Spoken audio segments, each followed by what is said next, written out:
All right, let's break down one of the most intense psychological challenges MrBeast has ever cooked up.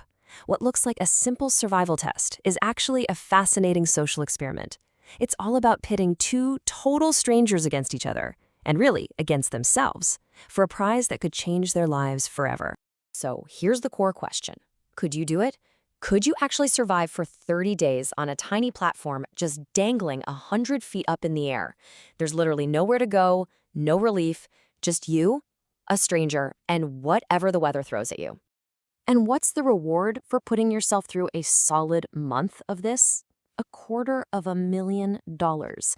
I mean, that's a kind of money that makes a completely insane idea sound, well, almost worth it. But come on, you know this is MrBeast we're talking about. It is never, ever that straightforward.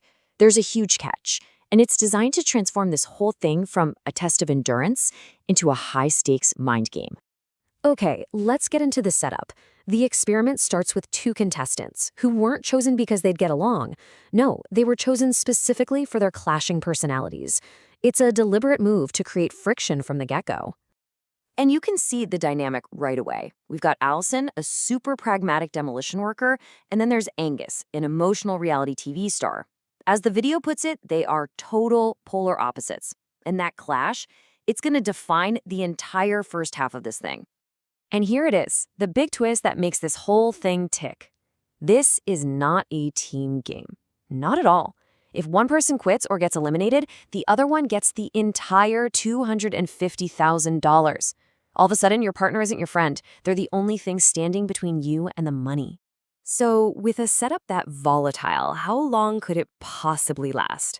Well, you combine that brutal weather, the isolation, and these high-pressure challenges, and the cracks in their little partnership started to show almost immediately. You can just see this pattern of failure building and building. It starts on day 5. A missed challenge costs them space. Then boom, day 10, another mistake costs them food and even more space. Each failure just piles on the pressure, shrinking their world, shrinking their morale, until it all comes to a head on day 15. And you can just feel the psychological toll this is taking on Angus. He starts to see himself as the problem, as a liability. It's this classic self-fulfilling prophecy, you know? The more he worries about messing up, the more inevitable it becomes. And that failure, happening right at the halfway mark of the challenge, becomes this massive turning point in the story. The entire dynamic is about to get flipped on its head.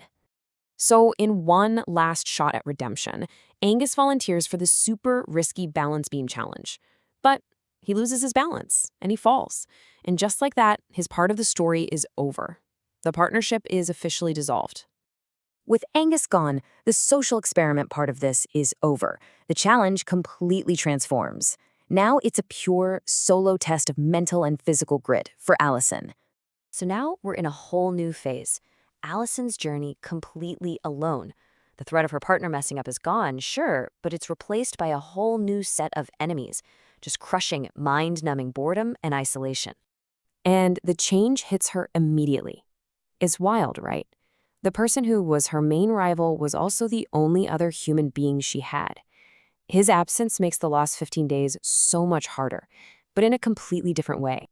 So what does she do to cope? She gets creative. She literally takes a cooler, names it Angus, and starts talking to it.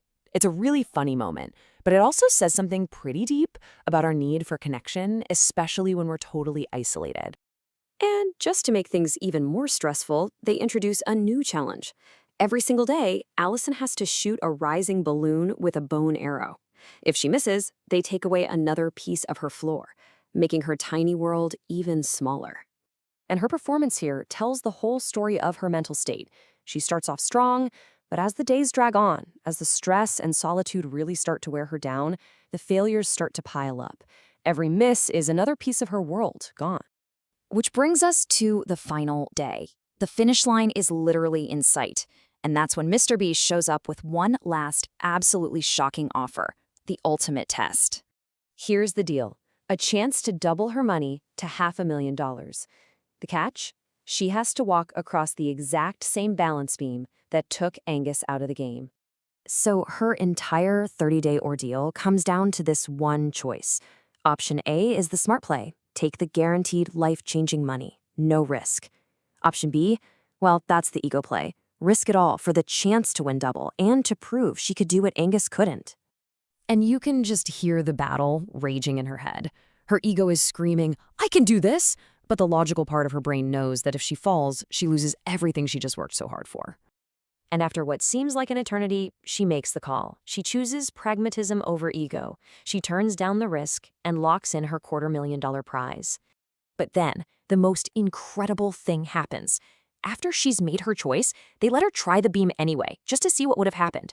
And she falls. Her decision was completely vindicated in the most dramatic way possible.